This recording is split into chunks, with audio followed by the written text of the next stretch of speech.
My dad lifted his glass at my sister's wedding and said loud enough for every chandelier to hear, "Some kids make you proud, others just take up space." The room laughed, small, polite, terrified laughs.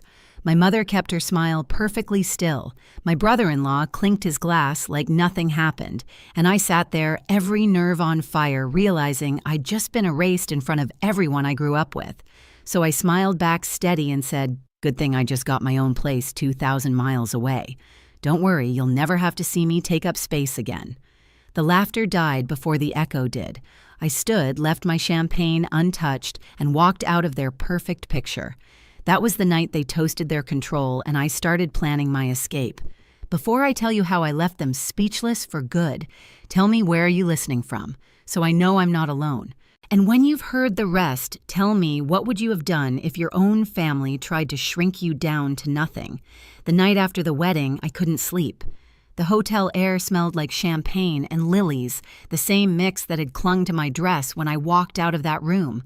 I kept replaying it, the sound of my dad's voice over the microphone, the polite laughter that followed, the way my mother's smile never cracked.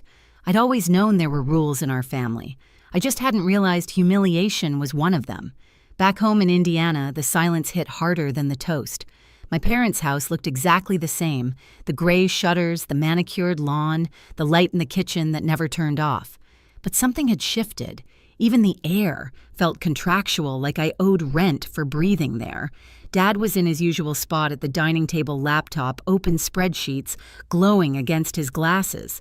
He didn't look up when I came in, just said, "You made quite an exit."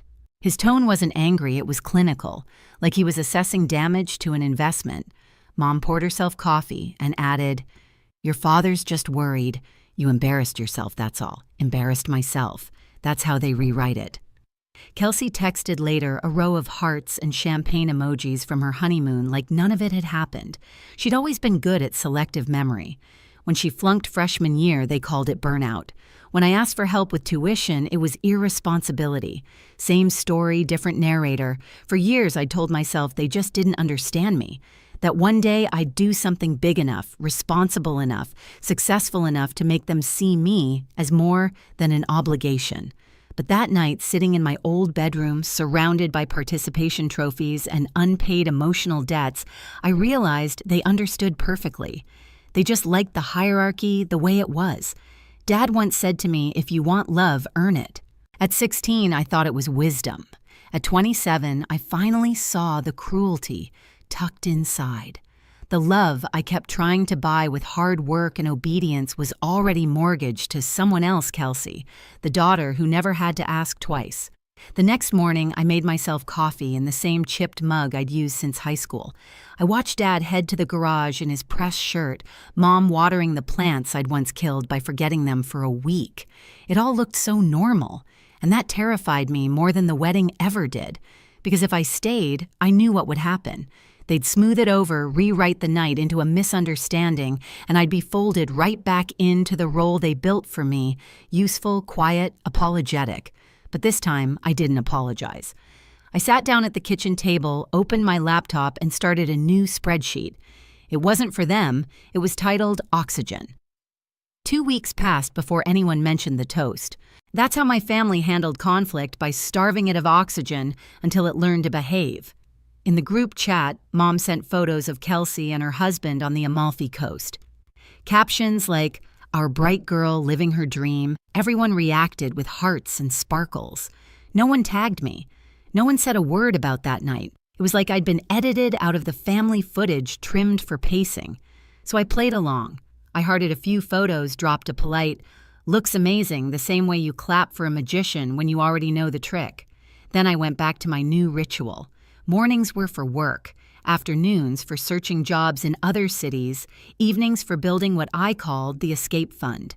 Every time Mom texted a guilt-laced question, "Have you talked to your sister?" I sold something. A stack of books, a dress I'd worn twice an old camera. Each sale went straight into a private account named Oxygen. Every click felt like a breath. One night, Dad called. His tone was falsely gentle. "Your mother says you've been distant." I almost laughed.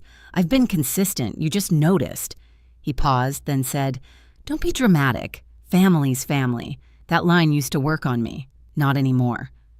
After we hung up, I opened the file on my desktop labeled Plans. Inside were job postings in Portland, Denver, Flagstaff, far enough to break the echo, close enough that I could still send postcards if I ever wanted to. Lucas called that same night. He'd been on the road for work for months, but he always checked in. "How are you holding up?" I hesitated. "I'm fine." He didn't buy it. Gianna fine is what people say when they've stopped hoping it gets better. I didn't answer. Because he was right. I had stopped hoping, just not for the reason he thought. Later, I got a text from Naomi, his ex, the kind of text that looks friendly but smells like intrusion. He says, "You've been thinking about moving. Portland suits you." I stared at it, fingers hovering over the screen, and then deleted it. I wasn't giving her or anyone space to narrate my life again. A few days later, Mom called, pretending to check on my health. "You sounded tired last time. You should rest." Then, like slipping a knife between ribs, she added, "Don't run away from family because of one bad night. Run away." That's what she'd call it. Not leaving, not saving myself, just running. That's when it clicked. I wasn't angry anymore. I was done negotiating. I opened Plans again and renamed it Exit. Then I booked an interview flight for Portland. The confirmation email hit my inbox like a heartbeat. The next morning, I walked past my parents' house windows, glowing lawn, perfect curtains drawn tight, and realized something they'd built a home that looked alive from the outside but couldn't breathe. And I was finally learning how to. It happened faster than I expected, the collapse, the exposure, the quiet rage that followed. A week before my interview, I got a call from Kelsey. Her voice was thin, shaky. Not the golden girl confidence everyone worshipped. "He's been gone for days," she said. "He says he needs space." I heard a small, bitter laugh through the phone. Funny how men always use your own words against you. I didn't want to get involved, but I knew that tone defeat mixed with disbelief. It was the sound I'd swallowed for years. So I drove over. Her apartment looked staged for heartbreak. Half-empty closets, wine glasses drying in the sink, a wedding photo still face down on the counter. She handed me a box and said I can't move back there alone. They're meant Indian. Our parents' kingdom. We packed in silence until she whispered, "You were right to leave." I wanted to tell her it wasn't about being right, it was about surviving. But I just nodded. By nightfall, her boxes were stacked by the door. She hugged me before I left something she hadn't done since we were kids. "Don't let them pull you back in," she said. It almost sounded like a blessing. When I got home, the house was darker than usual. Mom was sitting in the living room, phone in hand, the screen lighting half her face. "You helped your sister move?" she asked without looking up. I froze. "How did you?" Kelsey called. "Said you were wonderful. Said you told her to come home." I didn't. Her lips curved slightly, not quite a smile. "Well, she's on her way anyway, and we're having dinner Sunday. You'll be there." It wasn't a question. That night, I caught the reflection of my own face in the window, calm but hollow. I opened my laptop, checked the Plans folder, and there it was, the email from Portland's subject line interview confirmation. For the first time in months, I felt something close to relief. I printed the offer details, packed my portfolio, and slid both into a leather folder labeled Next Chapter. Then I did something reckless. I opened the shared family bank account, the one Dad insisted on for emergencies.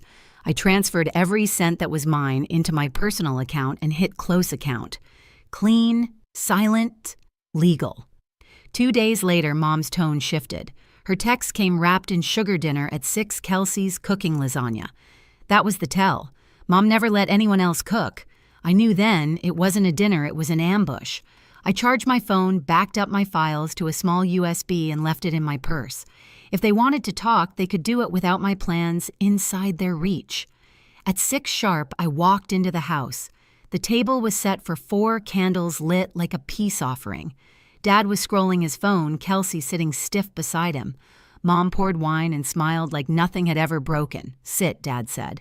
I did, but this time I wasn't the one on trial. The second I sat down, I knew. The air had that heavy, artificial calm that always came before one of their talks. Candles flickered between us, the table perfectly staged like a photo shoot for forgiveness no one meant. Dad didn't look up from his phone when he started. Your cousin Mia says you've been applying out west. His tone was soft, but his words were loaded like bullets, wrapped in politeness.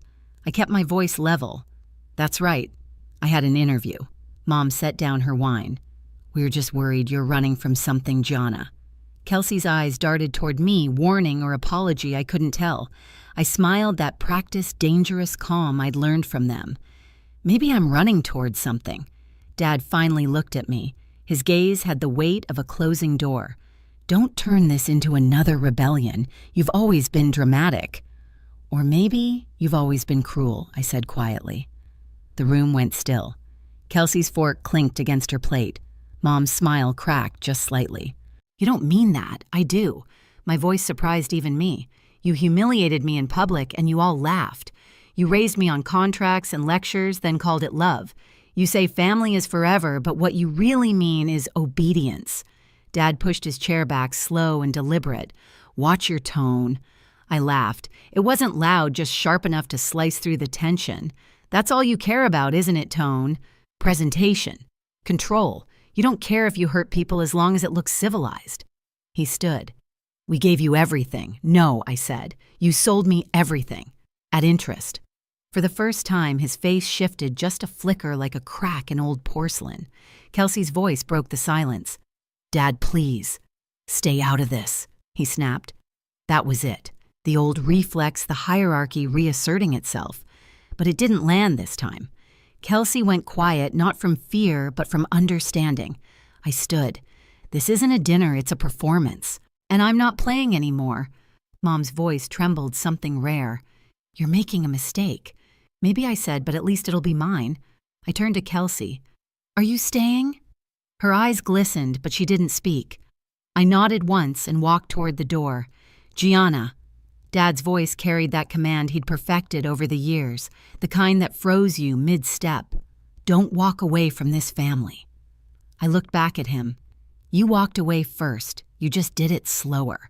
I left without slamming the door. Quiet exits hurt louder. Outside, the night was heavy with summer humidity. I got in my car, gripping the wheel until my knuckles went white. My phone buzzed once Mom's text, "Come home.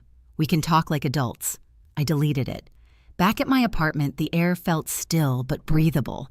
I set my bag down, opened my laptop, and saw the unread email glowing at the top of my inbox offer. Creative Strategist, Portland. For a moment, I just stared at it. The exact kind of moment my family would call too good to be true. But I clicked it open anyway. Full-time, remote, benefits, salary higher than I'd hoped. The line at the bottom said, "We'd love to have you start next month." It was everything they said I didn't deserve. I printed the offer and slid it into my next chapter folder next to the closed account confirmation. Each document was proof that I could build something without their permission. Then I heard the faint vibration of my phone, again, unknown number. I hesitated before answering. Gianna Kelsey's voice, whispering, "They're furious. Mom found your spreadsheet. She told Dad you were planning to humiliate them by leaving." I closed my eyes. How did she find it? She went through your laptop when you were at dinner. Said she was checking the battery. Of course she did. It wasn't enough to control the story, they had to own the script. "Don't come back," Kelsey said. "They're waiting for you." Doors closed. "Please don't." My throat tightened. "Thank you." We stayed on the line for a moment, both breathing like we were afraid of being heard. Then she whispered, "I'm proud of you," and hung up.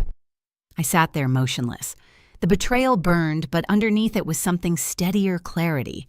I pulled my suitcase from the closet, set it open on the floor, and started packing. Not the panic kind of packing, measured, deliberate. The good jeans, 2 shirts that felt like me, the leather folder, the USB. Everything else could rot here. Before dawn, I slipped out the door. The air was damp and cold enough to sting. The neighborhood was still asleep, every window dark except one, probably someone else awake and waiting for change. At the end of the driveway, I looked back at the house. The porch light flickered once like a tired heartbeat. I whispered, "You wanted me gone. Now you get your wish." The taxi arrived on time. The driver didn't ask questions. We rode in silence down the empty highway, city lights fading behind us. When the airport doors opened, the smell of coffee and floor polish hit me at once. I found a seat near the window, opened my phone, and saw another text Dad this time. "Don't make choices you can't undo." I typed back but didn't send it. Some mistakes are the only way out. Then I deleted it entirely. As the sun climbed, a voice announced my flight to Portland. I grabbed my bag, walked to the gate, and for the first time in years, felt no need to look over my shoulder. On the plane, as the engines roared to life, I closed my eyes. My father's words echoed again. "Some kids make you proud, others just take up space." I smiled soft and steady. "Then watch me take all the space I need." The plane lifted through the clouds, and I swear for a second, it felt like oxygen. Portland didn't greet me with fireworks, just soft rain and the smell of cedar through an open cab window. The apartment I'd rented was small, a little cracked at the edges, but it was mine. No rules taped to the fridge, no silent disapproval hanging in the air. The first night I unpacked slowly, each folded shirt a quiet declaration: I'm here. I'm free. A week later, the agency officially welcomed me aboard. My boss called me steady and sharp, 2 words no one in my family had ever used about me. I started sleeping through the night again. The silence didn't feel like punishment anymore. It felt like peace. Then a voicemail came from Kelsey. Her voice was calm, this time lighter. "I got the job in Chicago," she said. Mom cried, but it wasn't sadness, it was losing control. "Thank you for showing me it's possible." I replayed it twice. Then I smiled. For the first time, our family cycle didn't end in apology, it ended in distance. Safe, necessary distance. Outside, the rain softened to mist. I opened the window wider and breathed in. This wasn't running away. This was arriving. I sat by the window that night, city lights reflecting off the wet pavement below. My phone buzzed once another family dinner photo, the same empty chair at the end of the table. I didn't open it. Some stories don't need sequels. I poured myself a glass of water, raised it slightly, and whispered, "Here's to taking up space." The quiet answered back like a friend. If you've ever been told you were too much, too loud, or not enough, remember this. Sometimes peace sounds like your own voice uninterrupted. Tell me, what would you have done? And if you felt that, subscribe so you don't miss the next one.